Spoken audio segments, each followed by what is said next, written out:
A very good morning to all our Sports Today family members. Indian cricket may be on a break for 1 month now, internationally that is. But cricket never stops. The domestic season of India is about to begin and there are some question marks over Rohit Sharma's availability for the West Indies tour. Now, it is debated whether as to Rohit Sharma will miss certain games in the West Indies, if he is missing, which format. But the Duleep Trophy is about to begin in India from June, mid-June onwards. And if you look at the way how it has been built up, it makes for very, very interesting viewing. Because, guess who is back? Chetan Sharma. He is back in the selection procedure because he was nominated by the Haryana Cricket Association and he chaired the meeting of the North Zone selection trial. Now, the North Zone selection trial meant that he had to pick the squad of players and Mandeep Singh was appointed as the captain of North Zone. Remember, the Duleep Trophy will mean all the 4 zones will play, North, East, West, South. So, there has been plenty of drama even in the East Zone selection. North Zone has seen Mandeep Singh being selected, but the person who selected and who chaired the North Zone meeting was Chetan Sharma. Now remember, Chetan Sharma's position was made untenable as the chairman of selectors after a sting operation that had exposed what he had felt. He had given out some of the BCCI workings, he had talked about the equation between the players, he had used certain things, he had said certain things which are not meant to be said, and that is the reason why after that sting operation was aired, Chetan Sharma's position was untenable as the chairman of selectors and that's why he quit. Now, it is interesting to see that Chetan Sharma is back as the North Zone selector who was picking the North Zone team. Because remember, there can be an occasion when a former chairman of selectors can come back. There is a precedence for it. And how was the procedure? Haryana Cricket Association approached Chetan Sharma. He agreed to chair the North Zone meeting and in his guidance and under his supervision, the North Zone team was picked. Mandeep Singh is the captain of North Zone. And that itself leads to another surprising equation because Ishan Kishan's omission from East Zone left a big question mark. Now, we don't know what is the situation. Ishan Kishan Singh is unavailable for selection, but he could be picked in the West Indies tour.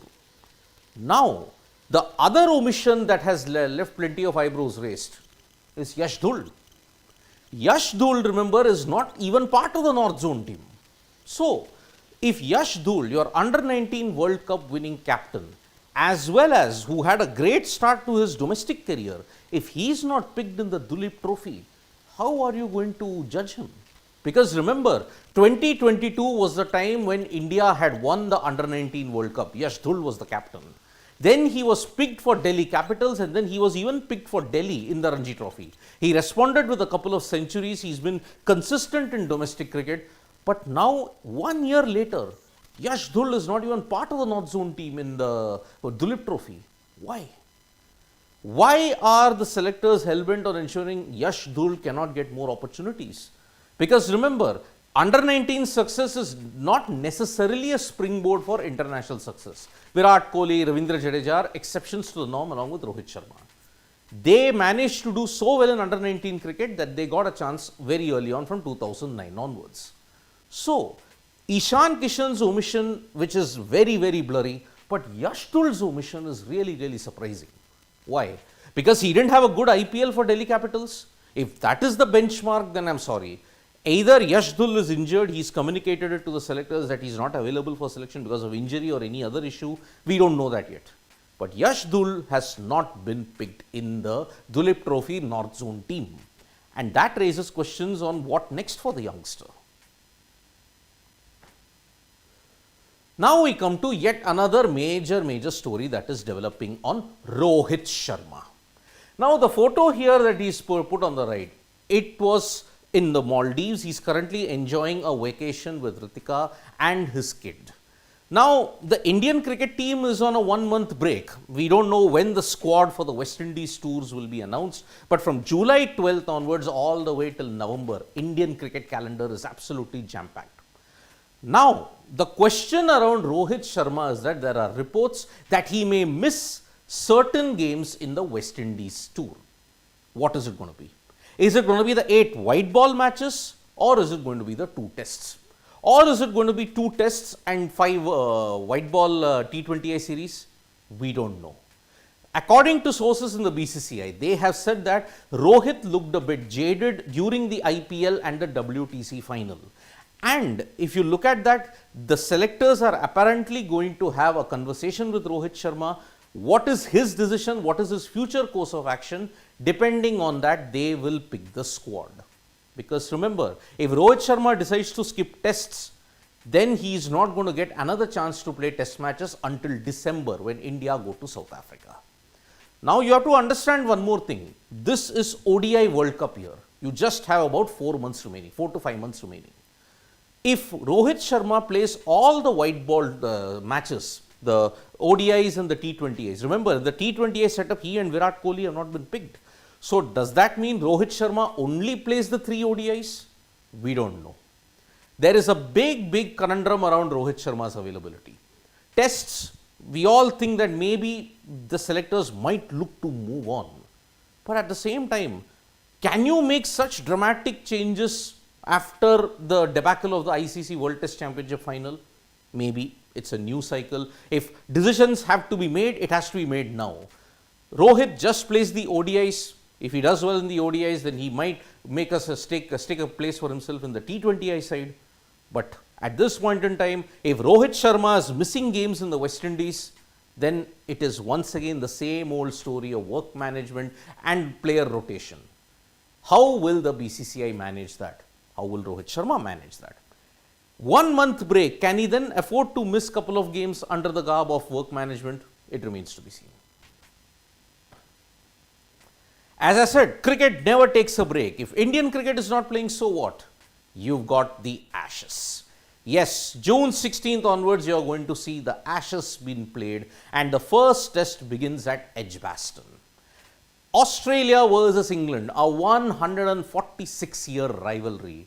In 150 matches, Australia won more, and the series also that they won are much more. England, on the other hand, they have a new revolution called baseball. Can they do it? Can they really ensure that they can get back the urn after 8 long years? Because remember, Australia won it in 2017, and 6 years later, they have still got possession of the urn. Remember, Australia are yet to win a series in England in this after 22 years. Remember, the last time they won a series in England, it was 2001. 2005 they lost 2-1, 2009 they lost 2-1, 2013 they lost 3-0, 2015 they lost 3-2, 2019 was a 2-2 draw. Steve Smith may have gotten injured, but reports are that he is fine, he is fit to play in Edgbaston. And remember, the last match that happened there, Steve Smith's twin centuries ensured that Australia breached England's fortress of Edgbaston after 18 years. So, everything to play for. Will baseball ensure that England get back the urn? Remember, even a 5-0 whitewash is very much on the cards if England play the way they do. Even if Australia counter, it can very well happen. So, all set for a brilliant series ahead, and it's going to be a classic. England versus Australia in the last 4 series that has happened in England, it has truly been magnificent. One more individual is back, Ambati Rayudu. Yes, he had announced after the end of the IPL 2023 final that yes, he was not going to play any form of cricket. But now, in the MLC, the Major League Cricket tournament that's going to happen in the USA, it is a Chennai Super Kings reunion because Devon Conway, Mitchell Santner, Ambati Rayudu, they are all going to play for the Texas Super Kings.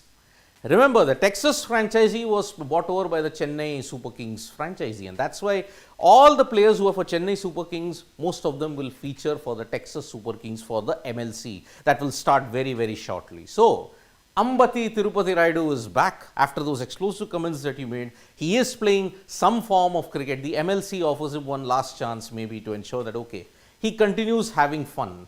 Remember, IPL is finished for him. Maybe he can play his trade and all these things as well. There was also good news in the world of football also. Sunil Chhetri and the Indian football team. Chhetri was not there for 82 minutes in the game against Lebanon. But in the Intercontinental Cup, India topped the group and ensured that they will face Lebanon yet again in the final that will happen on Sunday. Remember, India, Lebanon, the Intercontinental Cup is kind of important because you are building up for the AFC Asia Cup. And whatever friendlies, international friendlies that you can get, it is a bonus. So India have topped the group with a win that they had in the first game, and now the second match that they have played against Lebanon, they have secured a draw, and now they will again take on Lebanon in the final. International football has also resumed now with the Nations League, because Croatia, Luka Modric, 37 years young, he put in a brilliant performance to beat the Netherlands, and Croatia are in the final where they will take on Spain. Spain defeated Italy 2-1, and despite Ciro Immobile's goal for Italy, Spain held all the decisive advantage and they won 2-1 to ensure that the Nations League final will be between Croatia and Spain. So that promises to be a cracking contest indeed. The Squash World Cup is currently going on in Chennai, and India are making a big statement of intent. They have beaten Japan and will now take on Egypt in the semi-finals.